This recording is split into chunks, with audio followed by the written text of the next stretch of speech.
os voy a presentar de forma resumida, tratando de ajustarme al corto espacio de tiempo del que disponemos, un estudio que en conjunto con mis compañeros desarrollamos para evaluar alternativas a los acolchados plásticos de suelo, plásticos a base de polietileno, haciendo uso de materiales menos perniciosos para el medio ambiente y por ende para nuestra salud y por supuesto más afines con los principios de la agricultura ecológica.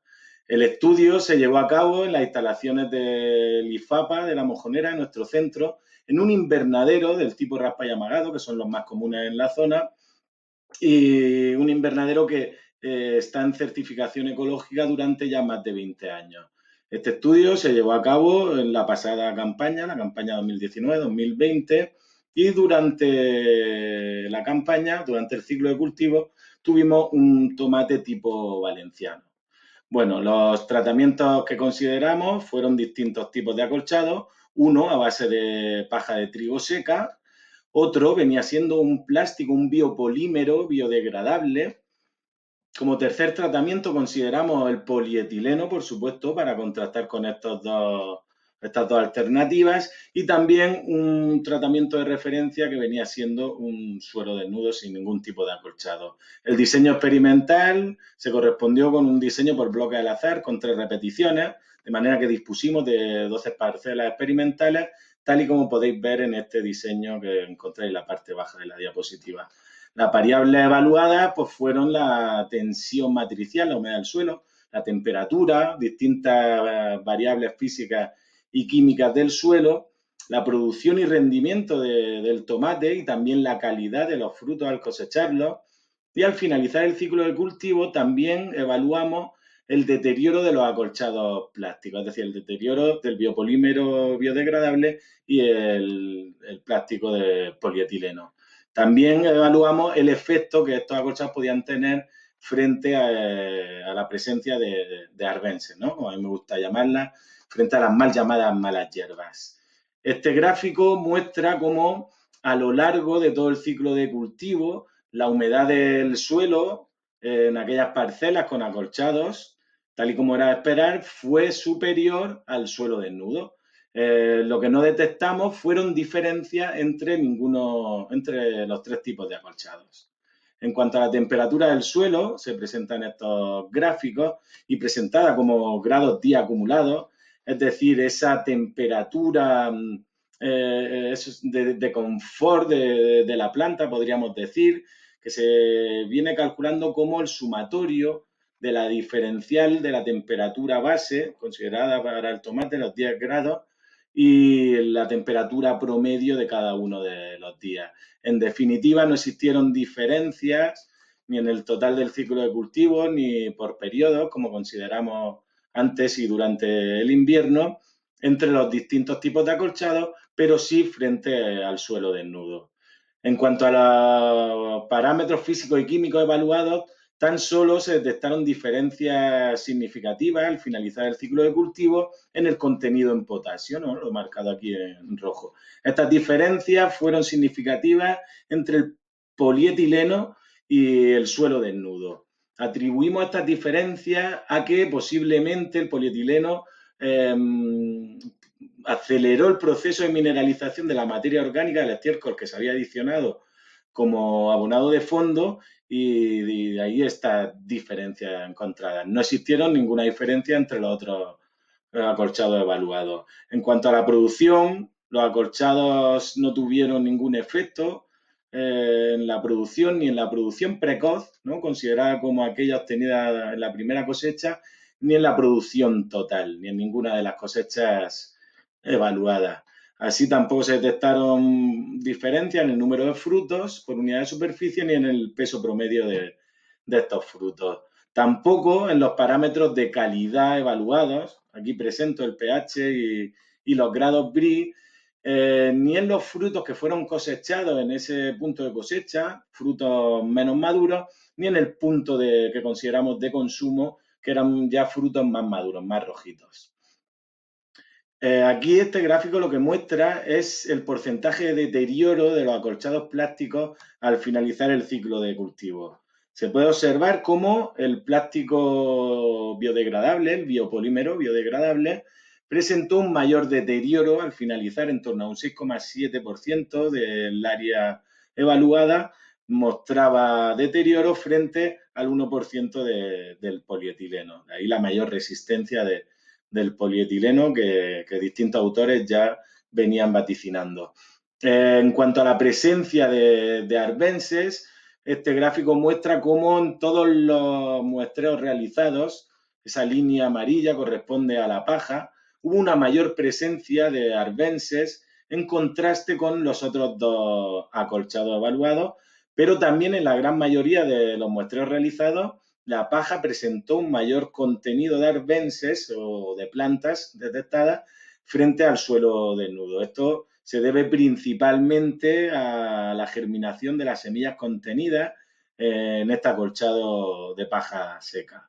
Así, aquí les muestro como conclusión, se la voy a dejar porque el tiempo me limita y creo que ustedes pueden hacer uso del pause y leerlo detenidamente. En definitiva, no existieron diferencias entre los acolchados evaluados, tan solo el acolchado de paja que presentó una mayor presencia de arbenses en contraste con los otros acolchados. De esta manera, pues debieran desarrollarse estudios que traten de vislumbrar pues, posibles ventajas o desventajas que éstas pueden tener sobre la rentabilidad del agrosistema en su conjunto. Hasta aquí, espero que estén disfrutando mucho de las jornadas y nada, espero vuestras dudas y curiosidades. Un saludo. Bien, este es el proyecto de sustentabilidad en huertas biointensivas de Latinoamérica, Caribe y Europa. Los resultados de 2018 al 2020 en la huerta Otorno de Galicia, España. Es el proyecto de experiencias número 35. Yo soy José Agustín Medina Macías, soy mexicano y trabajo junto con Amigos de la Tierra, la huerta biointensiva Otorno, Ecology Action, Ecopol y el Mezquite. Bueno, entrando en tema, el sistema de cultivo biointensivo es un método de agricultura orgánica sustentable en pequeña escala, la cual tenemos y aplicamos 8 prácticas agrícolas, que la principal es el uso de elaboración de composta, obtener una buena estructura de suelo, siembra cercana, asociación y rotación, conservación de semillas y lo que nos importa mucho en esta experiencia fue lo que son los cultivos de carbono y calorías, cultivos eficientes en energía y el peso y la integralidad, sobre todo para tener un método o un sistema de agricultura orgánica sustentable en pequeña escala. Y bueno, el proyecto de sustentabilidad que de Ecology Action, Ecopol y el Mezquite trabajamos, pues bueno, nuestro objetivo es que el proyecto de sustentabilidad se apliquen estos conceptos previamente descritos en una huerta y que esta huerta produzca todos los materiales de composta y garantice la fertilidad del suelo a largo plazo, pero también alimentos suficientes para una dieta equilibrada, cultivos comerciables para ingreso, y todo esto es una experimentación en diferentes centros, diferentes huertas de diferentes países, contextos sociales y ambientales, para que todo esto se experimente y se aplique en máximo 100 metros cuadrados. Y bueno, todo esto es a partir de establecer porcentajes aproximados dentro de las camas. Dentro de camas de cultivo, 10 camas y un porcentaje de 60-30-10. Hablamos de sembrar un 60% de los 100 metros cuadrados.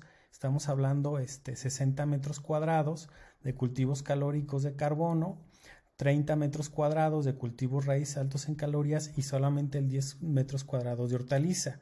Los cultivos calóricos de carbono, pues estamos hablando del trigo, del centeno, de la avesa, del maíz, cultivos que nos dan mucho carbono por área, pero también nos dan mucha proteína. Por ejemplo, el trigo nos da 3.800 calorías por kilogramo, por lo tanto es un cultivo eficiente en calorías y proteínas. El 30% de estos cultivos, por ejemplo, son las batatas, la patata dulce, batatas, que en poco espacio nos dan mucha producción, por lo tanto un alto rendimiento de calorías. Y solamente un 10% de cultivos de hortaliza destinado a estos 100 metros cuadrados. ¿Qué quiere decir? Bueno, con esto evaluamos diferentes huertas biointensivas. En 2018-2019 evaluamos huertas pues desde contextos como Veracruz, México, Bosque de Niebla, en Catarrana, cerca de la Universidad Autónoma de Madrid, en Galicia, que es la experiencia que vamos a describir, Los resultados: la finca Hualca en Estelí, Nicaragua, en Cartago, en Costa Rica, y en Aguascalientes, en región semidesértica. Y bueno, evaluamos desde calorías por día, calorías por año, calorías por metro cuadrado producidas, cuánto es el carbono por kilogramo que hemos atrapado como carbono estructural por metro cuadrado, por día, por metro cuadrado, la composta construida, la composta cosechada, y más o menos cuáles son las diferencias en promedios de precipitación. Y bueno, la experiencia que mostramos, los resultados, pues son de la huerta biointensiva Otorno. Esta huerta está liderada por el maestro certificado agricultor Guillermo Rodríguez Barreiro. Esta está situada en el Valle de Usalnés. Pues bueno, en todo este contexto de un clima atlántico, bosque atlántico, con una precipitación de 1600 milímetros de lluvia en unas temperaturas con 15 grados centígrados en promedio, con un máximo de 25 y un mínimo de 7. Y bueno, en este contexto rural de la zona costera de Galicia, ¿cómo es su dieta y cómo aterrizan esta dieta a una pequeña huerta, y cuáles son los resultados en materia de sustentabilidad? Y bueno, los cultivos que se producen, bueno, cultivos de carbono, hablábamos de amaranto, centeno, elote, frijol, garbanzo, lenteja, maíz. Cultivos de calorías eficientes en el peso, estos son 60% del área, 30% del área destinada a ajo, batata, patata y puerro. Y cultivos de vitaminas y minerales fueron todos estos, ¿no? Acelgas, brócoli, calabacín. ¿Cuáles son las diferencias? Bueno, se considera cultivo de carbono que me da más allá de 2000 calorías por kilogramo, pero también me da aproximadamente más de 6 a 8 kilogramos de biomasa para composta. Y estos cultivos pues son eficientes en calorías, pero también muy eficientes por área. Los resultados, pues bueno, la distribución, en este caso en la huerta, el 52% se destinó a carbono, 38% a vitaminas y 10% a calorías. ¿Qué fueron los resultados? Bueno, los resultados: se produjeron 243 kilogramos de alimento, 253,000 calorías, que fueron 178,000 calorías por año, 1035 calorías, pero solamente 488 calorías por día. Quiere decir que tenemos un déficit de 1500 cuando las necesidades de una persona pues son de 2500, ¿no? Y la producción, pues fueron 157 kilogramos de biomasa seca. En esto sí estamos muy bien porque se produjeron muchas compostas y hubo un buen rendimiento de compostas de 1720. ¿Qué reflexiona todo esto? Pues bueno, el método demostró que en Galicia tuvo una buena adaptación. Sin embargo, la dieta y los cultivos tradicionales en su mayoría fueron más de hortalizas. Habrá que aumentar el 60% de carbono para aumentar las calorías, para quitar ese déficit que tenemos, y aumentar estos cultivos eficientes y en NPP como la patata, el ajo, la batata dulce. Y bueno, buscar alternativas para más calorías, una dieta que podamos producir que nos dé mayor cantidad de calorías y cultivos eficientes en área y en peso. Y bueno, este es el desafío, ¿no? El proyectar una huerta a partir de una dieta local cambia todo el contexto y la lógica de cómo se diseña y planifica una manera tradicional. Y este es un desafío importante para profesionistas en la agricultura, ¿no? Esta es la experiencia de este huerto. Y bueno, esperemos que seguir contribuyendo a toda esta parte de la agricultura sostenible y cómo se difunden las propias dietas locales. Y bueno, pues muchas gracias por su atención. De I+D+I de Fertina Agrobiotech, y voy a hablar sobre el fósforo y la sostenibilidad en el suelo. Bien, actualmente el uso del fósforo en los suelos de manera convencional se suele aplicar de tres maneras: una aplicación general de fondo, o una aplicación localizada en el momento de la siembra, o también una aplicación microlocalizada durante la siembra. En todo caso, se hace normalmente al principio de ciclo del cultivo, es decir, entre los meses de octubre y noviembre. ¿Qué formas de fósforo se suelen aplicar normalmente? Pues en los cultivos extensivos, por ejemplo, se suelen aplicar formas solubilizadas de fósforo, fuentes que nos aporten fósforo soluble a partir de la roca fosfato insoluble, como son el superfosfato, el triple fosfato, el fosfato monoamónico, el diamónico, incluso por polifosfatos amónicos, en los cuales el fósforo se ha solubilizado a base de sulfúrico o de fosfórico mediante un proceso industrial. Bien, esta aplicación normalmente se da en los primeros estadios del cultivo, en forma soluble al agua, y se añade todo pues al principio del cultivo, una sola aplicación que normalmente pues ya va a durar durante todo el ciclo o tiene que aguantar durante todo el ciclo. La pregunta es ¿por qué se hace eso? ¿Por qué se hace cuando la planta todavía es pequeña, cuando la planta todavía no demanda excesivo fósforo, demanda una cantidad mínima de fósforo, es cierto, para el enraizamiento de la raíz de la planta pequeña, de la plántula que está creciendo, pero normalmente la mayor demanda de fósforo del cultivo viene en estadios que van a ser más tardíos en lo que es el desarrollo del cultivo. ¿Por qué se añade? Pues porque se añade, por ejemplo, en el caso del maíz, cuando la mayor demanda del cultivo la tienen en esos estadios marcados, como podemos ver como V7 e incluso más adelante, ¿no? En estadios en los cuales ese fósforo que nosotros hemos añadido seguramente ya no va a estar disponible. ¿Y por qué no va a estar disponible este fósforo?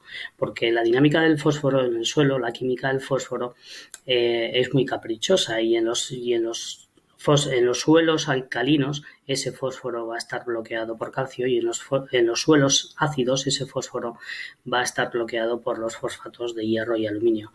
De manera que lo que vamos a tener es un intervalo muy estrecho de pH en los cuales los suelos pueden disponer de fósforo soluble, el cual pueda ser tomado por las plantas. Bien, pero las plantas crecen, las plantas se desarrollan en la naturaleza.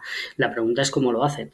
Bueno, pues utilizan los exudados radiculares. Los exudados radiculares que por una parte sirven de una acomodación física y química de la rizosfera, y cuando estos exudados radiculares se secretan por parte de la raíz a la rizosfera, pues movilizan nutrientes y por otro lado, bueno, pues lo que hacen es crear el ambiente adecuado para que los microorganismos se desarrollen correctamente, mecanismos que además nos van a dar una serie de funciones extra, como es la producción de hormonas, la fijación de nitrógeno, producción de sideróforos, producción de mucopolisacáridos, nos protegen frente a patógenos y también solubilizan el fósforo. Esto es lo que a nosotros nos interesa, la selección de esos microorganismos que nos van a solubilizar fósforo. Es decir, la planta a través del exudador radicular consigue una solubilización del fósforo a lo largo del ciclo. Lógicamente, como las raíces son más grandes, cuanto más se ha desarrollado el cultivo,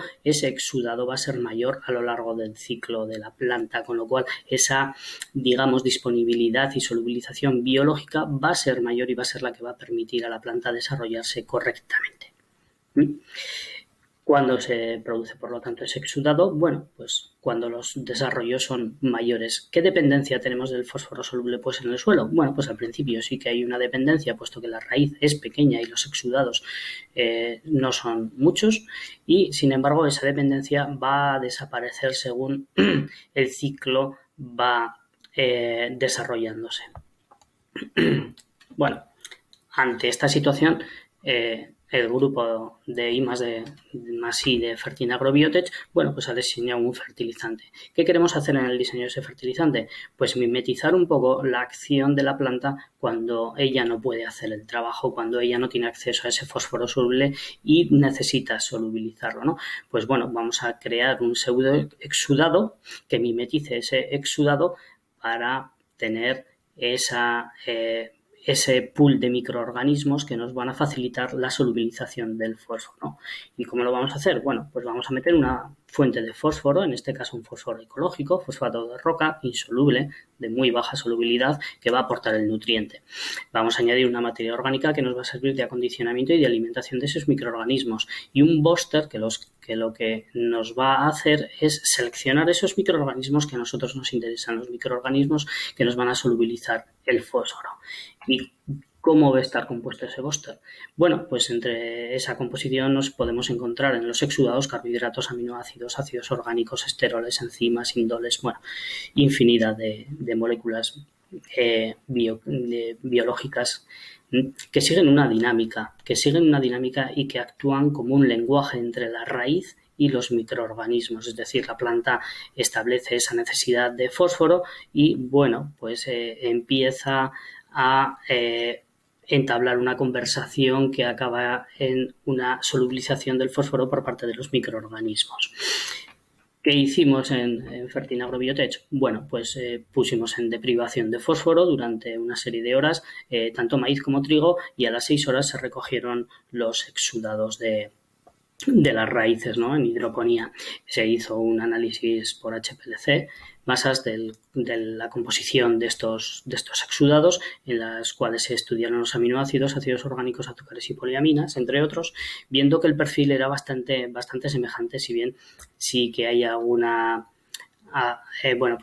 alguna diferencia particular de cada uno de los cultivos. Por ejemplo, en maíz el ácido glucónico pues se exuda mucho más que en el caso del trigo, y en el trigo, bueno, pues el aminoácido de la glutamina y el aspartico, pues el ácido aspartico pues se exuda más que en el maíz, ¿no? Pero salvo estas pequeñas diferencias, bueno, pues es un exudado bastante semejante en ambos casos. Bueno, tras seleccionar estas moléculas, lo que se hizo fue ver la respuesta metagenómica del suelo a la aplicación del bóster, es decir, si verdaderamente estábamos potenciando esas bacterias que nos iban a solubilizar ese fósforo que a nosotros nos interesa, ¿no? Bueno, suelos diferentes, tienen bacterias diferentes, pero los resultados sí que fueron similares, ¿no? Potenciándose ese pool de bacterias solubilizadoras de fósforo. Finalmente se hizo un test de laboratorio en el cual se metió, como hemos dicho, el fósforo como fuente desde el fosfato de roca ecológico, la materia orgánica para el acondicionamiento de los microorganismos, el bóster para la selección, y se hizo un estudio en los primeros estadios de trigo en 20 suelos diferentes. Se aplicó sobre un control, o se comparó, mejor dicho, un control negativo sin fósforo, un control positivo con fósforo soluble, en este caso triple fosfato, aquí con el código CSP, el fosfato de roca totalmente insoluble, y luego ese fosfato de roca con el bóster 1 y un bóster 2. Eligieron 2 bóster y se observa cómo efectivamente, aunque la fuente de fósforo sea insoluble, ese bóster consigue que la planta solubilice ese fósforo a unos niveles incluso superiores al fósforo soluble.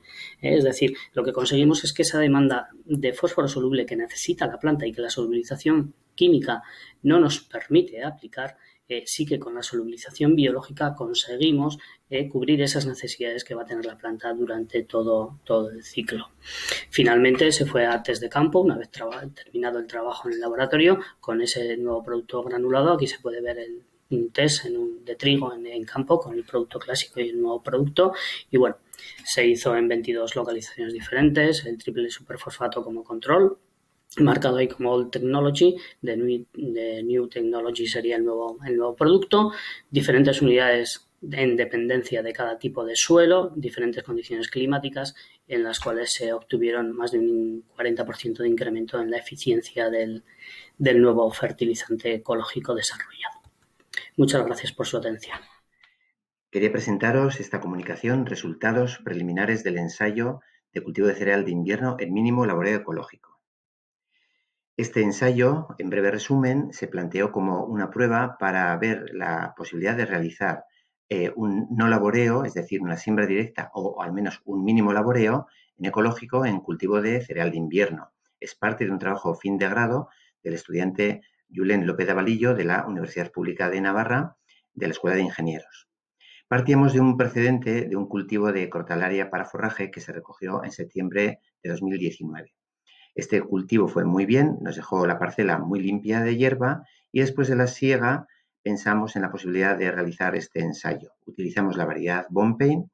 Lamentablemente se sembró el 7 de febrero porque la climatología no permitió que se hiciera antes, cuando normalmente las siembras de estas variedades se suelen hacer entre final de noviembre y mediados de diciembre.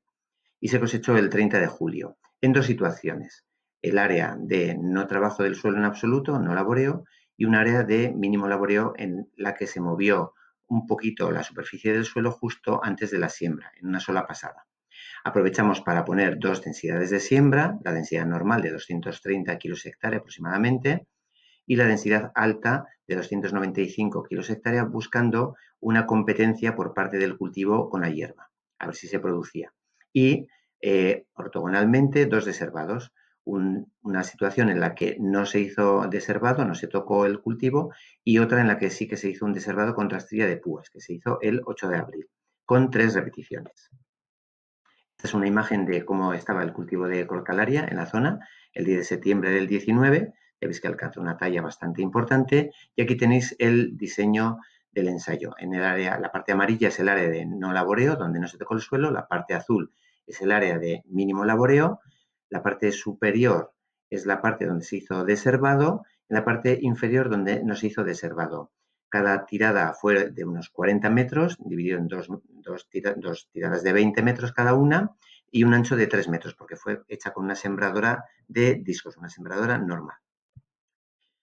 Aquí veis la imagen el 14 de mayo, después de la siembra del 7 de febrero. En la parte izquierda se puede ver en la zona de no laboreo cómo la hierba, la verdad que va tomando fuerza, mientras que en la zona de laboreo mínimo la incidencia de la hierba fue bastante menor.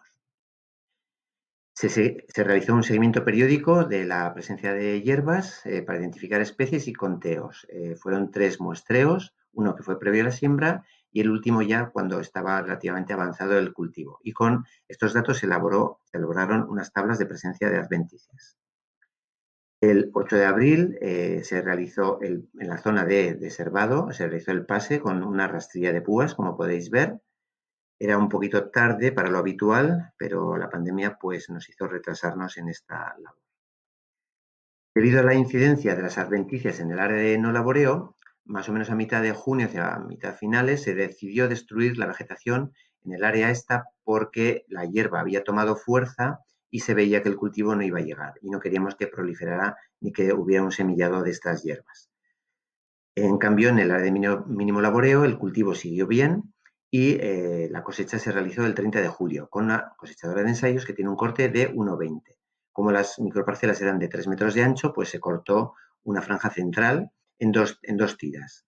Cada tira se midió para saber la superficie de la producción que íbamos recogiendo en cada momento. En total se recogieron 24 muestras. Esta es la imagen que tiene después de la cosecha. Como veis, solo se cogían las zonas centrales de cada parcela. Esta es una de las tablas que se realizó de la presencia de adventicias. Esta tabla se realizó, esta evaluación fue previa a la siembra y como veis hay una incidencia de las hierbas típicas en nuestra zona de hierbas de invierno, pues la verónica, un timus, un tomillo, el zurrón de pastor, una cardincha, el sonchus, algo de vallico, el oleum, algo de vicia también, y en fin, la presencia de las hierbas habituales. Después del deservado se hizo otra evaluación y aquí veis cómo la presencia de las hierbas son las mismas, pero es verdad que hay menos incidencia de estas hierbas.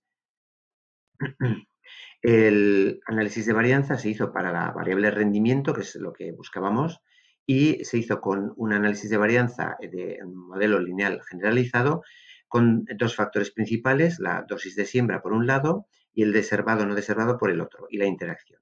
Como veis del resultado, el deservado es el único efecto significativo. Y este es el resultado. En efecto, la dosis de siembra no influyó en el rendimiento, la competencia con la hierba fue similar, sin embargo, el deservado provocó daño al cultivo y en todas las dosis de siembra se observa cómo la labor de deservado hizo perder productividad. Las conclusiones de este estudio, evidentemente es un estudio preliminar, que es un primer año, pero vemos que a pesar de que hay un precedente de cultivo muy competitivo con la hierba, el resultado de la siembra directa, es decir, de no laboreo, ha sido bastante malo, muy malo. Sin embargo, el cultivo con un mínimo laboreo ha llegado a término, con lo que pensamos que podemos desarrollar alguna estrategia de este tipo que limite las labores de preparación del suelo y nos permita tener un cultivo en invierno. El factor más importante que ha influido en la productividad ha sido el deservado mecánico, que ha influido disminuyendo la cantidad de hierbas en la parcela, pero también ha perjudicado la producción. Muchas gracias por vuestra atención. Hola, buenas. Soy Andrés Couceiro Arroyo, pertenezco a la Asociación Surcos Urbanos, que se encarga de la Secretaría Técnica del Grupo Operativo Pausa, del que voy a hablar a continuación. Este grupo operativo que gestiona el INIDRA, el Instituto Madrileño de Agricultura y Desarrollo Sostenible, surge a partir de las necesidades que muchas entidades que trabajan en torno a la agricultura ecológica y agroecológica y los sistemas alimentarios sostenibles tienen para acceder a a investigaciones, estudios y resultados a los que es muy difícil llegar. Por eso el objetivo principal de este grupo operativo es compartir el conocimiento y facilitar el acceso a investigaciones, estudios, información y resultados, contando con los intereses y las necesidades del sector en los siguientes ámbitos: la agricultura ecológica y agroecológica, el urbanismo y la ordenación del territorio y los sistemas alimentarios sostenibles, todo ello dentro de lo que es el territorio de la Comunidad de Madrid. Este objetivo general lo hemos desgranado en una serie de objetivos del proyecto más específicos, que son los siguientes: crear un entorno favorable para la cooperación e intercambio de investigaciones y resultados entre todas aquellas entidades que están trabajando en estos ámbitos: la producción agroalimentaria, ecológica y agroecológica, la ordenación del territorio y los usos y recursos agrarios, y los sistemas alimentarios sostenibles, incluidos los canales cortos de comercialización y la resiliencia frente al cambio climático. Asimismo, el segundo objetivo sería acortar la distancia entre la universidad y la investigación y la práctica, mejorando así la visibilidad y la accesibilidad a investigaciones, estudios y experiencias. Otra, facilitar la generación compartida de datos abiertos e interoperables por parte de entidades de investigación y fincas agrarias. La cuarta, crear canales de acceso a datos abiertos e interoperables. Y por último, la quinta, asegurar el mantenimiento y la continuidad en el tiempo de las estructuras generadas por el grupo operativo para que esto que estamos construyendo pueda continuar en un futuro. El grupo operativo trabaja en torno a 3 ejes que están interrelacionados y que se retroalimentan entre sí. Son la red Pausa, la red de fincas experimentales y la plataforma Pausa. La red Pausa es una red de entidades vinculadas con el trabajo en estos ámbitos que hemos hablado, que se conforman una sinergia y que quieren actuar juntas y se comprometen a desarrollar y promover la plataforma que estamos construyendo ahora mismo en el grupo operativo, para que éste tenga un futuro y para que esta plataforma crezca y crezca más. Estas entidades, ahora mismo son 16, van desde el sector primario hasta grupos de investigación vinculados con las universidades, pasando por otros grupos operativos, empresas de la economía social y solidaria, así como colectivos de movimientos sociales. La idea es que, como decía, la red Pausa sea cada vez mayor, que de estas 16 entidades cada vez tengamos muchas más entidades hermanas que vayan pudiendo meter sus informaciones, sus informes, sus artículos, y así compartir cada vez más conocimiento en torno a estos temas.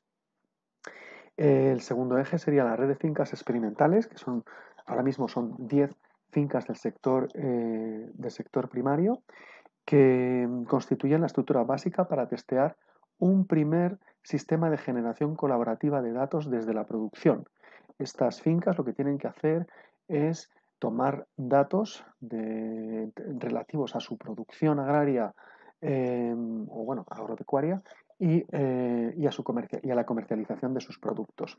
Entre estas fincas tenemos desde explotaciones del sector hortícola hasta explotaciones ganaderas, pasando por algunas que se encargan de la producción de olivar y de la producción de grano.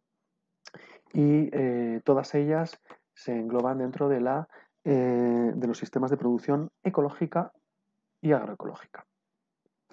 Por último, el tercer eje sería la plataforma Pausa, que es la plataforma digital que facilita el acceso a los trabajos, los estudios y la base de datos que estamos conformando, para que en un futuro puedan compartirse y puedan visualizarse para las diferentes entidades que están en la red o ajenas a ella.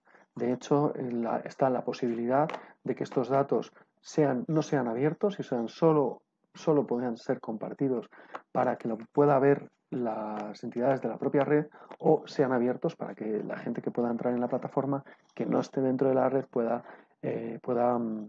estudiarlos, analizarlos, pueda verlos. Sí. Pues bien, esto sería a grandes rasgos el trabajo que estamos haciendo en el grupo operativo Pausa, que ya tiene web, es la que veis la que veis en vuestras pantallas. En realidad la web es e-pausa.org y en ella, en la segunda pestaña que pone red, podéis, las entidades interesadas, rellenar el cuestionario para que en un futuro podáis formar parte de la propia red. Nada más, hasta aquí. Muchas gracias. Espero que os haya interesado y que bueno, que nos podamos ver. Muy buenas a todo el mundo. Mi nombre es Anso Moncho de la Fundación Sud y yo os presento la experiencia agrocompostaje con paja de arroz de la Albufera de Valencia, su aprovechamiento como modelo de economía circular y divulgación. Esta es una experiencia que aún no ha terminado. Se viene desarrollando este año 2020 y finalizará en diciembre. Pero vimos que podría ser interesante aprovechar esta oportunidad para divulgar el proyecto en estas jornadas y que nos sirva además para recabar opiniones de lo que se ha hecho hasta ahora. Respecto al contexto, en una fase previa a esta experiencia, en el 2019, se pudo comprobar que el compostaje es una alternativa viable para la valorización de la paja del arroz, de la que se producen más de 75.000 toneladas cada año en el Parque Natural de la Albufera de Valencia. Históricamente, la gestión de la paja de la albufera ha consistido en quemarla. Y pese a que es cierto que van surgiendo iniciativas como el banco de paja, todavía queda mucho camino que recorrer. Por otro lado, la producción local de compost de calidad para su posterior uso como fertilizante en la huerta de Valencia se presenta como una opción de gestión de residuos sostenibles, con evidentes ventajas económicas y ambientales. Además, la tendencia actual en la gestión de residuos orgánicos se orienta a una progresiva descentralización, con un principio de proximidad, corresponsabilidad y a una disminución de costes ambientales y económicos, todo lo cual está contemplado en el recientemente revisado Plan Integral de Residuos de la Comunidad Valenciana. Así, ya en el 2018 se firma un convenio dentro del cual se marca esta experiencia, convenio para la investigación y experimentación en agrocompostaje en el ámbito de la Huerta de Valencia. En términos generales, se pretende implementar una gestión de bioresiduos que fomente la valorización mediante agrocompostaje en la Huerta de Valencia, acompañando, facilitando e impulsando la transición agroecológica. Se busca también mejorar la calidad ambiental del Parque Natural de la Albufera, contribuyendo a evitar la quema de la paja del arroz. Además, se persigue fomentar una diversificación de las rentas agrarias dentro de un sistema agroecológico de economía circular. Esto es, pues que el agricultor tenga la opción no únicamente de producir su propio compost con sus restos hortofrutícolas, sino que además tenga la oportunidad de compostar en su explotación los bioresiduos de otros agricultores, incluso, ¿por qué no?, los bioresiduos de los vecinos de las poblaciones de su alrededor, modelo que está funcionando muy bien en algunos países europeos. En definitiva, se quiere concienciar y sensibilizar en el uso del compost de proximidad a los agricultores de la Huerta de Valencia. La metodología planteada en esta experiencia trabaja sobre dos líneas paralelas. Basándonos en las experiencias previas con paja de arroz del 2019, la línea 1 plantea la adaptación del proceso a los agricultores. Esta adaptación se irá mejorando y retroalimentando con los aportes de la línea 2, que veremos enseguida. Para ello se diseña e implementa una planta piloto en una parcela del Ayuntamiento de Valencia, que sirva tanto para experimentación como para divulgación. Por otro lado, la línea 2 contempla la extensión agraria que facilite el empoderamiento con técnicas educativo-participativas a través de una serie de acciones, las cuales clasificamos en 4 puntos. Primero, una identificación inicial de agricultores y la generación de un grupo motor. Luego, la realización de un curso-taller con agricultores identificados, en el cual combina sesiones presenciales en nuestra planta piloto, junto con la implementación en sus parcelas de pequeñas agrocomposteras. Luego tenemos aplicaciones en finca de agricultores del compost obtenido en el año 2019 durante las fases previas del proyecto. Y finalmente, el desarrollo de actividades paralelas consistirán en charlas, jornadas y visitas a explotaciones donde se esté haciendo compost. Bueno, ¿y qué acciones se han realizado hasta el momento de las que se mencionan en metodología? Pues primero se ha diseñado e implementado ya la planta piloto donde ensayar las técnicas planteadas y donde realizar los talleres con agricultores. Debido a que no tenemos aún normativa específica de agrocompostaje en la Comunidad Valenciana, nos hemos ceñido a lo que dice la Orden de Compostaje Comunitario, que limita la capacidad máxima de la explotación en 20 metros cúbicos. Allí se han caracterizado los materiales disponibles y mezclas en base al diseño propuesto. A partir de ahí, se han conseguido con éxito 2 pilas de compost, controlando y siguiendo el proceso periódicamente. Con el compost obtenido en las fases previas durante el 2019 que hemos comentado, se han realizado este año aplicaciones y ensayos en campos de agricultores interesados para divulgar el compostaje. Ya tenemos además un grupo motor formado por agricultores y personas interesadas, con los que hemos realizado entrevistas personales y una primera sesión de trabajo colectivo para construir entre todos el cómo se imaginan ellos el agrocompostaje en la Huerta de Valencia, así como las posibles necesidades, problemas y oportunidades del mismo. Ya han comenzado las primeras sesiones del curso taller y finalmente estamos trabajando en la organización de las acciones divulgativas que se desarrollarán de aquí a diciembre. De lo trabajado hasta ahora con los agricultores prospectados, se han detectado las siguientes percepciones. Existe una falta de conocimiento práctico en agrocompostaje por su parte, con algunos intentos o aproximaciones con poco éxito. Además, se cuestiona su rentabilidad, aunque se encuentra mucho interés para el esquema productivo, respecto a reducción de costes, potencial ambiental, etc. Y tienen dudas respecto a la certificación ecológica y sobre todo a la adecuación normativa, lo cual les genera inseguridad a la hora de implementar el compostaje. Respecto a algunas limitaciones que ven, destacamos el espacio a sacrificar en la finca, los volúmenes de autoabastecimiento necesarios, los tiempos necesarios para el compostaje, la falta de maquinaria y herramientas, y otros temas logísticos. Respecto a estas cuestiones, estamos intentando explorar posibilidades que les den solución, como por ejemplo la de apostar por el compostaje entre varios agricultores próximos para compartir recursos como espacio, tiempo, herramientas, etc.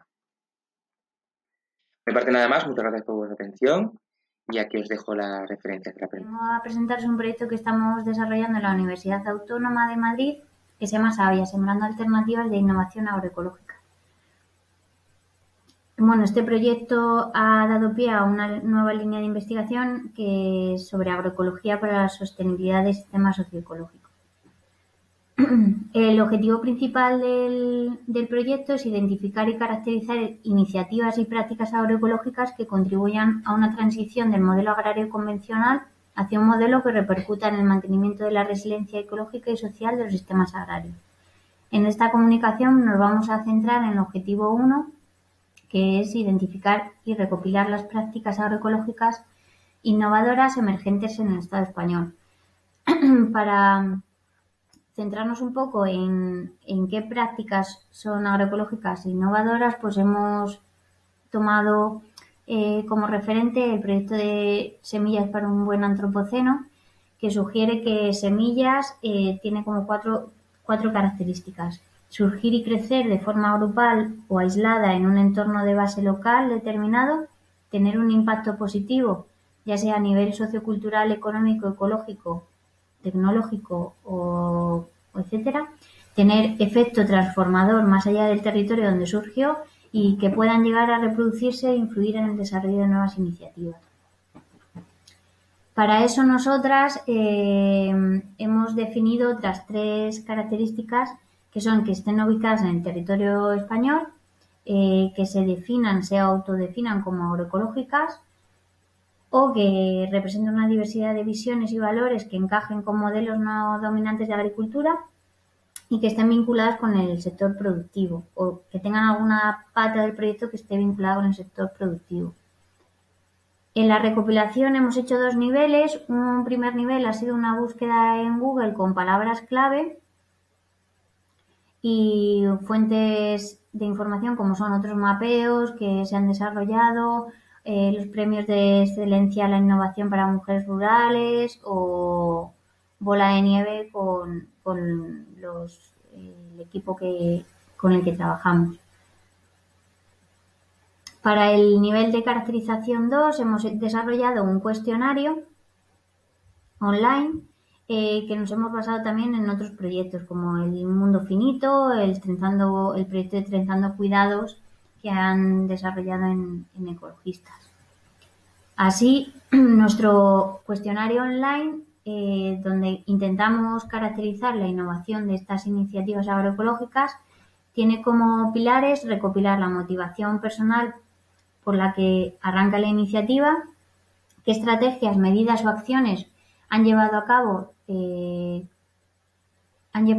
para considerarse innovadoras, cómo podrían ampliar el impacto de la iniciativa y qué factores limitan y potencian la iniciativa. También hemos dado peso al nivel humano en la participación y la conciencia género. Este es el cuestionario y aquí os dejamos un código QR por si queréis meteros o darnos difusión. Luego os pasaremos el link también. Algunos resultados básicos del cuestionario son que el 62% de las iniciativas están en proceso de consolidación. La mayoría de los proyectos tienen una motivación, su motivación es ser coherente con un modelo productivo que contribuye a la justicia social, a la transformación medioambiental, y el 63% se coordina con otros proyectos productivos para comercializar o distribuir. En cuanto al apoyo social que perciben estos proyectos en su territorio, pues el 40% se sienten apoyados por los vecinos y un 30% la gente local es la base del sustento de la iniciativa. En cuanto a la parte de innovación, nosotras definimos los parámetros que veis en la figura como posibles franjas de innovación. Entonces, pues más del 70% de las iniciativas se consideran innovadoras en términos ambientales, más del 50% se consideran innovadoras en términos económicos y del modelo de comercialización, seguidas de las acciones que emplean en el modelo organizativo y en la toma de decisiones. Algunos ejemplos de estas acciones que consideran innovadoras son pues el aumento de la biodiversidad, la disminución de la fragmentación paisajística, el uso eficiente del agua. En cuanto al pilar organizativo, al pilar económico y de comercialización, pues podemos encontrar la venta directa, la diversificación, el autoconsumo. Luego también tenemos la colaboración con otras entidades y acciones sociales, muy importante, ha salido bastante en el pilar organizativo y de toma de decisiones. La participación ciudadana, el funcionamiento asambleario y horizontal. También tiene mucho peso la autonomía y la autogestión. Emplean también tiempo y acciones sociales y jornadas de puertas abiertas, y la reflexión sobre el papel y la situación. La mitad de las iniciativas tienen una parte importante sobre la reflexión del papel y la situación de la mujer en los sistemas alimentarios. Y estas son algunas conclusiones que podéis leer tranquilamente cuando podáis ver el vídeo de nuevo. Y aquí os dejamos un QR con el link a la encuesta. Muchas gracias. Hola, muy buenas tardes. Mi nombre es Isabel Aro y junto a mi compañera Mamen Cuellar queremos presentar algunos de los resultados obtenidos en el proyecto en el que estamos trabajando desde el ISEC, junto a un equipo de investigación más amplio y algunas iniciativas de sistemas participativos de garantía. El objetivo que nos hemos planteado con este trabajo es realizar una comparativa entre los indicadores o criterios que se han desarrollado para evaluar la conformidad en los SPG y los que se verifican desde las entidades de certificación por tercera parte, siguiendo el Reglamento Oficial Europeo para la Producción Ecológica. Para ello hemos recopilado y sistematizado los criterios que se han definido en 8 iniciativas de SPG a nivel estatal, con un bagaje de funcionamiento de más de 5 años, y 3 entidades certificadoras, 2 públicas y 1 privada, también a nivel estatal. En la siguiente figura podemos ver el proceso metodológico seguido para la obtención de información, la definición de los códex y la elaboración de las tablas comparativas. En la tabla siguiente se puede observar que el proceso de codificación dio lugar a 6 grandes ejes de análisis, agrupando a 13 categorías de criterios y un total de 35 ítems o indicadores. En el siguiente gráfico podemos ver el porcentaje de indicadores que se contemplan en cada uno de los sistemas estudiados, organizados por criterios. Analizando eje a eje, las diferencias que encontramos son importantes. En el eje de características de la unidad productiva, cabe destacar que los SPG no permiten la producción mixta, es decir, que un mismo operador o miembro del SPG produzca de forma ecológica y convencional. Además, los SPG evalúan indicadores relacionados con el fomento de la biodiversidad que no se tienen en cuenta en el reglamento, tales como el uso de variedades locales, las asociaciones de cultivo o la diversificación de cultivos. En el eje de elementos de la producción es donde hay una mayor confluencia y se corresponde con el eje donde quedan recogidas la mayor parte de criterios de tipo técnico-productivo. Pequeña diferencia existente está en el indicador de laboreo, que lo contempla el reglamento oficial y no en los SPG. En el bloque de criterios relacionados con elementos del territorio, el reglamento oficial incluye la contaminación de fincas colindantes, que no se considera en los SPG. Las tres últimas dimensiones o criterios que hemos identificado presentan importantes diferencias entre ambos sistemas, tanto en lo que concierne elementos energéticos como los elementos socioeconómicos, como los elementos socioculturales y políticos. En elementos energéticos, básicamente la mirada agroecológica mira el tipo de energía, la eficiencia, que no haya un sobredimensionamiento de tecnología, maquinaria, equipos, el tema de la temporalidad, el tema de envase y gestión de residuos. En términos socioeconómicos, en términos culturales y políticos, el reglamento oficial no contempla ningún criterio y los sistemas participativos de garantía valoran, ¿no?, que la actividad agraria sea la actividad principal de las personas del proyecto, el tipo de modelo organizativo, las condiciones laborales, cómo se construyen los precios, el tipo de relaciones económicas que se establecen. Y en temas de comercialización, pues dónde se comercializa y la transparencia de estos sistemas, ¿no? A nivel cultural y político, pues entra todo el paquete de indicadores relacionados con gobernanza, como es la gestión interna y la toma de decisiones, si es más o menos colectiva, horizontal, participativa, y cuál es el compromiso del proyecto productivo con la asociación o el proyecto mayor, o sea, que hay una articulación, y también la participación en el propio sistema participativo de garantía. Un último nivel de diferencia muy interesante es cómo se evalúan esos criterios.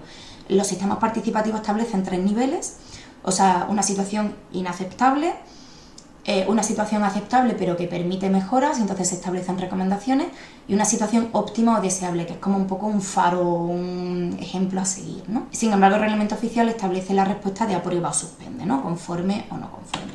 Con esto, las principales conclusiones que sacamos de la investigación es que la mirada agroecológica viene representada por los sistemas participativos de garantía, que contemplan criterios bastante compartidos que van más allá del reglamento oficial, ¿no? Si bien a nivel de criterios técnico-productivos hay bastantes similitudes, algunas diferencias que identificamos es que los sistemas participativos avalan las personas y las actitudes, no permiten compaginar producción convencional y ecológica, mientras que la tercera parte sí. Y además se incorpora una mirada mucho más profunda y más del cuidado de la biodiversidad. El sistema oficial avanza más en cuestiones relacionadas con el laboreo o la contaminación de fincas colindantes.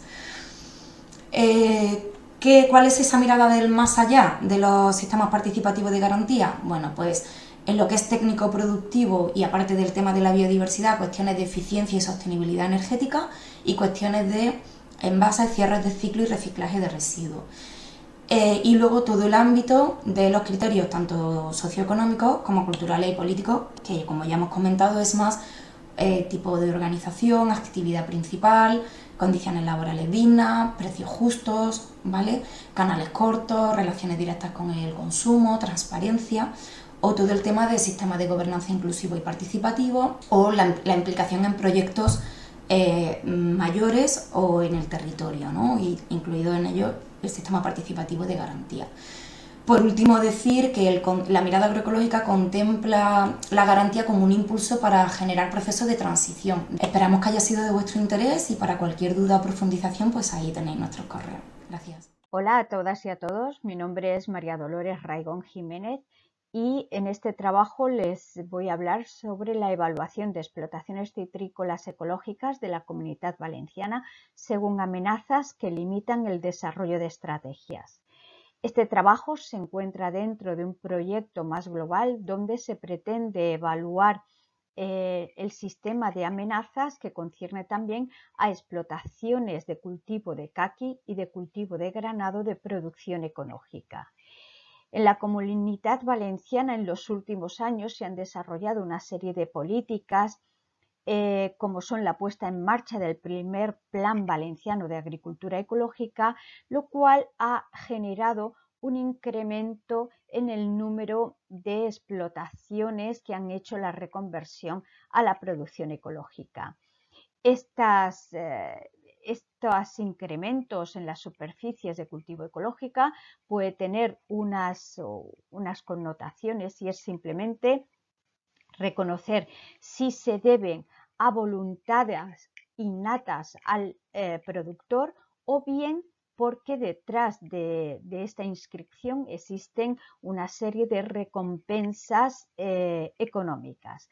Por otro lado, también se pretende evaluar si la producción ecológica, unida a otras figuras de calidad diferenciada como una denominación de origen o una identidad geográfica protegida, pueden generar sinergias de cara a la comercialización, o bien son aspectos contraproducentes. Los datos de superficie ecológica inscrita desde el 2015 al 2019 nos muestra un incremento en todos los grupos de cultivo, si bien en el caso de los frutos cítricos en la Comunidad Valenciana se han recuperado posiciones respecto al panorama nacional. Esto puede estar debido a las políticas iniciadas dentro de esta comunidad, pero también hay aspectos como el desarrollo del mayor consumo interno que pueden llevar a este incremento en la producción ecológica. Incrementos que también hacen referencia al número de operadores, tanto de productores, elaboradores, importadores, exportadores, así como otros operadores, observando que en 5 años el incremento es de más de 1000 operadores en total en la superficie de la Comunidad Valenciana. Así pues, el principal objetivo del presente trabajo es profundizar en las prácticas y los principios ecológicos asociados con diferentes tipos de fincas citrícolas de la Comunidad Valenciana, afianzadas dentro del modelo productivo ecológico o bien implicadas en un proceso de transición ecológica, y evaluar las limitaciones en la continuidad y las vinculaciones con otras figuras de calidad diferenciada. Es decir, a través de un análisis químico podemos saber cuándo un suelo ha pasado de ser convencional a ecológico, pero realmente no sabemos cuándo un productor realmente entra dentro del modelo de agricultura ecológica. Para llevar a cabo este objetivo hemos partido de los datos de producción de cítricos registrados dentro de la certificación ecológica, y se ha realizado el siguiente tratamiento. Se ha computado las superficies de primer año y también las presentes en reconversión, considerando el total de ambas como superficie en reconversión.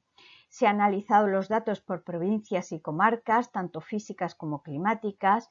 Se han analizado las relaciones con las zonas vinculadas a la IGP Cítricos Valencianos. Se han analizado las repercusiones de las ayudas en la producción del cultivo de cítricos ecológicos en la Comunidad Valenciana, y se ha establecido la importancia por tipo de cultivo citrícola. Además, se han realizado unas encuestas a determinados productores de cítricos para, de alguna manera, tener información sobre las amenazas que los productores entienden dentro del modelo productivo, así como la idea de cómo la figura de calidad puede ayudar o no puede ayudar dentro de la comercialización de los cítricos. La primera fotografía que nos encontramos es la distribución de los 4 grupos de frutos cítricos más importantes: limonero, mandarino, naranjo y pomelo, y observamos que en 6 años la producción ha sufrido un incremento en cuanto al número de superficie inscrita significativo, destacando el caso del limonero, donde el incremento llega al 82%, y en el caso del naranjo, donde los incrementos llegan al 42%. En el caso del mandarino y del pomelo también se observan cifras significativas de incremento de la superficie de producción, pero es el limonero y el naranjo los cultivos más representativos respecto a este incremento de la producción.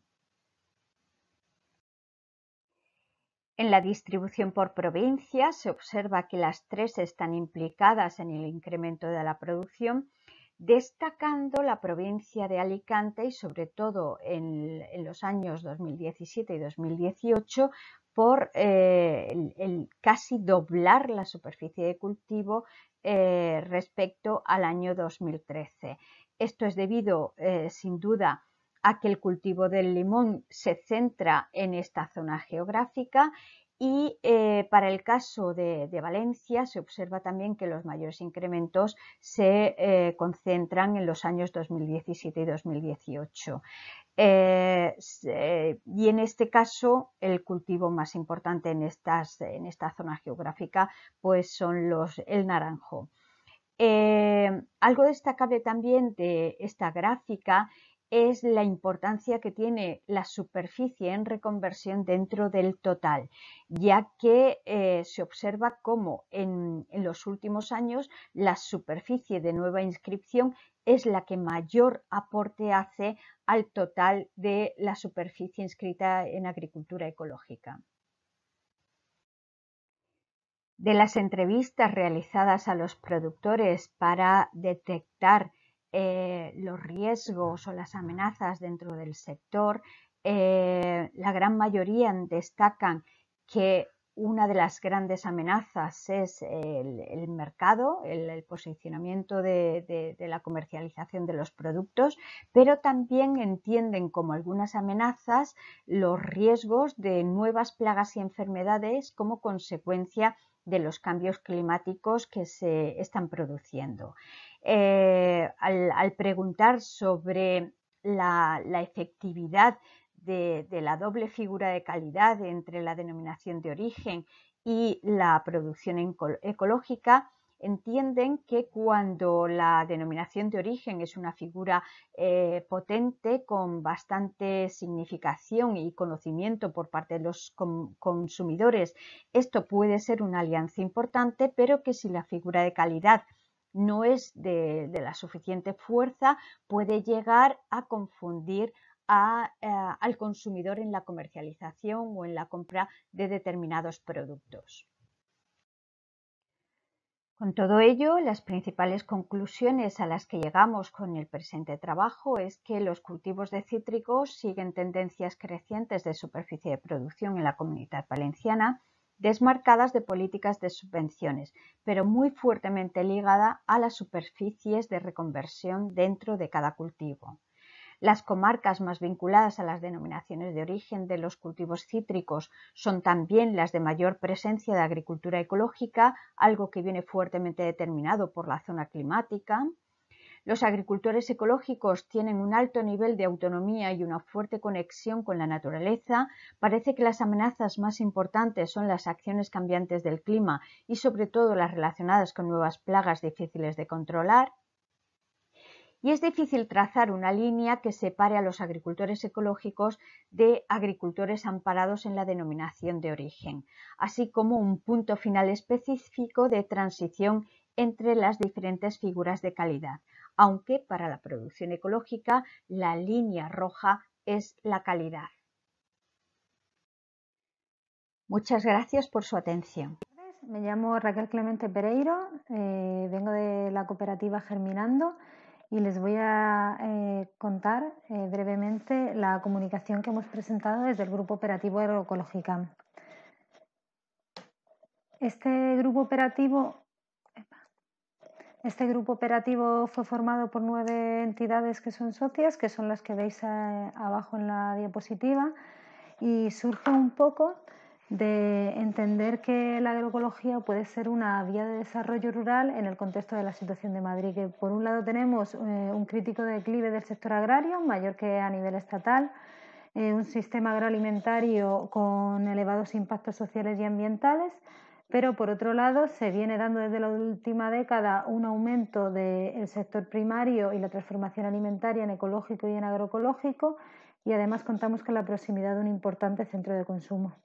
Por otro lado, la alimentación y una alimentación sana, saludable, sostenible está cada vez más presente en algunas políticas, ya sea autonómicas, internacionales, locales, como el Pacto de Milán, y identificamos una ausencia de políticas o regulaciones en la Comunidad de Madrid que apoyase el sector agroecológico.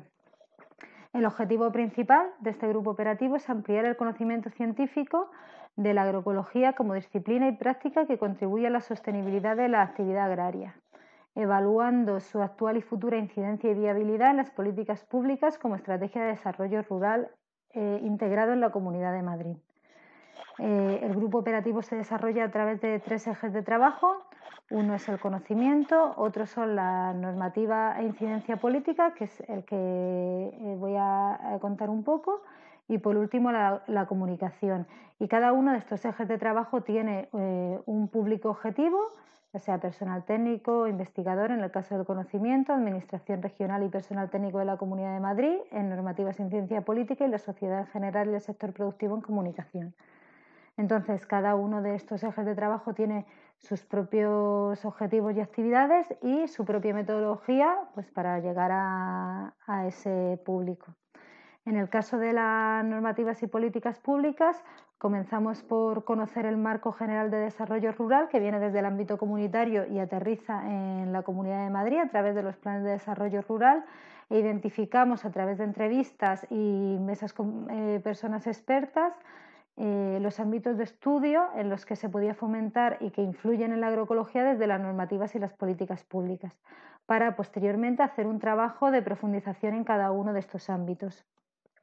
Los ámbitos identificados fueron 15, los que se han estudiado y analizado durante el año 2019 han sido las explotaciones prioritarias, lo que es la determinación de las unidades de trabajo agrario, el paquete higiénico-sanitario, los espacios de transformación alimentaria, la artesanía alimentaria como calidad diferenciada, el apoyo a la producción ecológica y el desarrollo rural y la política agroalimentaria en el marco de las políticas autonómicas. Para cada uno de estos ámbitos se han buscado o se han estudiado las políticas autonómicas existentes o se han buscado experiencias o políticas de referencia, desde la que en comparación con la situación de la Comunidad de Madrid, que una de las conclusiones es que queda todo un amplio camino por recorrer en el ámbito de la normativa y de las políticas públicas para apoyar al sector agroecológico, pues que pudiéramos sacar como buenas prácticas o medidas o cuestiones que pudiéramos extrapolar a nuestro ámbito regional, pues por tener problemáticas o barreras similares. No me da tiempo a contar un poco los resultados dentro de cada ámbito. Bueno, pasaré muy brevemente. Uno es el PDR de la Comunidad de Madrid, donde se identificaron nuevas medidas y submedidas que se deberían aplicar para el fomento del sector agroecológico, que era necesaria una mayor participación y cuestiones prácticas a la hora de implementación de las medidas que hacían que el sector que el sector agroecológico no pueda acceder a este tipo de ayudas. En el ámbito de la política agraria y el desarrollo rural desde las leyes autonómicas, el marco normativo de referencia fue la Ley Agraria de las Islas Baleares, en las que identificamos 8 aspectos principales que nos serían de interés para trasladar a nuestro ámbito regional, porque llevan como intrínsecos muchos principios de la agroecología, como es la protección del suelo agrario, protección de variedades locales, definen explotaciones preferentes más allá de las prioritarias, establecen el carácter estratégico de la ganadería extensiva y la producción ecológica, entre otras. Y por otro lado, el Plan Valenciano de Producción Ecológica y el proceso que se dio y las líneas que establecieron para su implementación ha sido la estrategia de referencia dentro del fomento de la producción ecológica, que además va más allá de la producción ecológica certificada, incorporando otros criterios como la proximidad o otras certificaciones como las SPGs. En el estudio de la transformación y artesanía alimentaria se estudió tanto la normativa de flexibilización del paquete higiénico sanitario presente en 4 comunidades autónomas como las leyes de artesanía alimentaria, que están en 9, identificando cómo definen, limitan y establecen criterios en ambas. Y en la comunicación podréis ver las problemáticas y las propuestas que se realizan en cada uno de estos 9 ámbitos para el fomento de la transformación y la artesanía alimentaria desde una perspectiva agroecológica. Y por último, con las explotaciones prioritarias utilizamos de referencia la normativa del País Vasco, ya que contempla otras actividades y otros sistemas de productivos que engloban principios de la agroecología en lo que es la determinación de las UTAs, así permitiendo establecer diferentes criterios a la hora de establecer una UTA, si además transformas tu producto, si realizas venta directa o dependiendo de tus prácticas agronómicas. Con toda esta información hemos generado una serie de informes que tenéis en esta web y para este año 2020 estamos recogiendo los resultados de estos informes para realizar una propuesta tanto en el PDR como a nivel de normativas y en el impulso de la certificación ecológica en la Comunidad de Madrid, así como seguir profundizando en nuevos ámbitos como son la comercialización y la compra pública. Nada más, ahí tenéis nuestra web y mi contacto y bueno, para cualquier duda o para consultar los otros ejes de trabajo o los avances del proyecto. Gracias. Hola a todas, soy Edurne Caballero, que junto a Ana Santidrián, Sole López y Cristina Vázquez formamos el proyecto Biela y Tierra. Entre junio y octubre de 2019, a través de un recorrido de más de 2.800 kilómetros en bicicleta, visitamos y visibilizamos 125 iniciativas del mundo rural del norte de España para apoyarlas y visibilizarlas, informar de su realidad a quienes consumen a través de los testimonios de las protagonistas. Biela y Tierra es un proyecto de comunicación que tiene como objetivo mostrar alternativas reales para afrontar los retos ambientales y sociales a los que hemos de hacer frente en un contexto de crisis sistémica. El marco teórico se basa en 4 pilares: la agroecología, la soberanía alimentaria, los ecofeminismos y la movilidad sostenible, con 2 ejes transversales: el mundo rural vivo y un consumo consciente y transformador. Escogimos pedalear por territorios menos poblados e invisibilizados para trasladar que nuestro mundo rural esconde una enorme diversidad y riqueza. Para la selección de las iniciativas nos centramos en proyectos que encajaran en los 4 pilares y abarcaran toda la cadena alimentaria: producción, transformación y venta, priorizando aquellas lideradas o integradas por mujeres e incluyendo también la dinamización local agroecológica y la transformación social. La idea surgió en octubre de 2018 y a lo largo de 8 meses trabajamos el marco teórico, en la identificación de las iniciativas a través de agentes clave y en la calendarización de las visitas. Calendarizar fue importante para que las iniciativas pudieran organizar y disponer de tiempo. Para nosotras, respetar el trabajo pasa también porque nuestra llegada no interfiriera con su trabajo, que es mucho. En la página web, esta es nuestra página web y se puede visitar el mapa con las iniciativas. Y si clicáis en el icono veréis una breve descripción de cada una. Para conseguir financiación lanzamos una campaña de micromecenazgo para cubrir parte de los gastos del proyecto. 235 personas participaron. Y contamos también con el apoyo de entidades y algunas empresas, con excelentes resultados, como con el Consejo de Agricultura Ecológica de Asturias, que confió parte de su promoción a nuestro proyecto y lo contamos a través de sus productores, tejiendo así más redes. Fue decisivo el diseño de marca y la creación de materiales, web, redes sociales, dosieres. Contar con Sole y Cris de la Larsen Studio ha sido necesario para construir una comunicación efectiva, directa y clara, y que a través de un discurso sólido y honesto ha salido de los círculos más afines y ha llegado a un público más amplio. Hablamos de nuevas narrativas para la soberanía alimentaria, en la que incluimos distintos niveles y soportes de comunicación.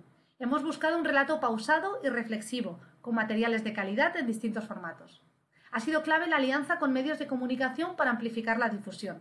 Hemos colaborado regularmente con Radio Valdivielso, una radio comunitaria rural de la provincia de Burgos, con Arainfo, un periódico digital libre de Aragón.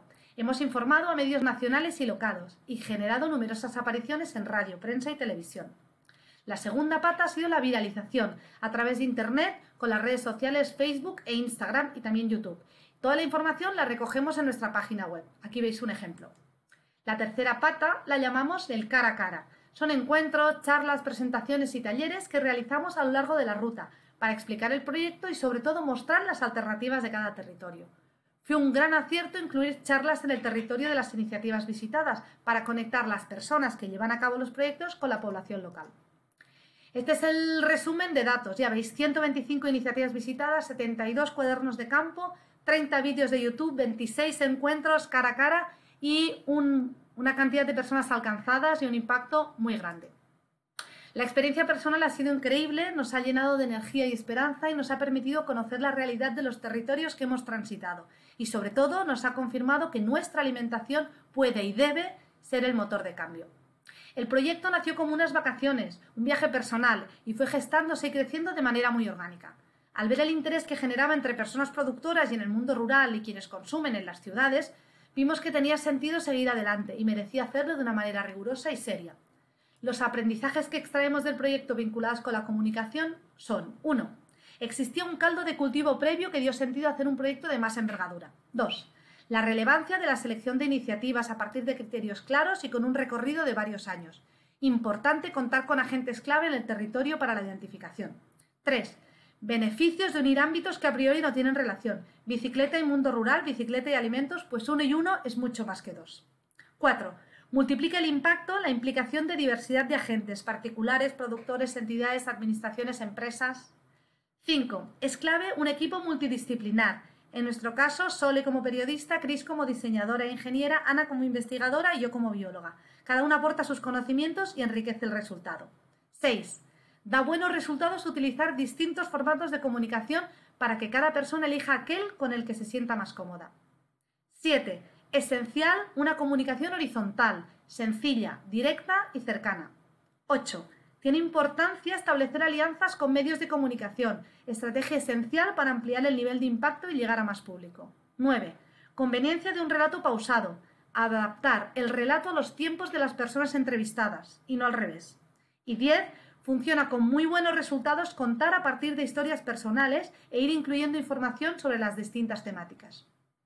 Es esencial centralizar y facilitar el acceso a la información, en nuestro caso con página web, que es el repositorio de toda la información y es fácilmente accesible. La información puede llegar a más personas en formato digitales, pero sin duda es más transformadora en la comunicación cara a cara. Este formato nos ha dado especial buenos resultados en entornos educativos, con charlas que hemos dado, donde mostramos referentes atractivos del mundo rural, explicados en primera persona. Ha sido relevante el esfuerzo que hemos hecho para dar visibilidad al proyecto una vez terminada la ruta, presentándolo a premios. En nuestro caso hemos recibido reconocimiento de 2 premios importantes. Y una reflexión para terminar: en un mundo mediatizado y publicitario es realmente diferencial basar el discurso en la comunicación honesta y en la transparencia. Muchas gracias.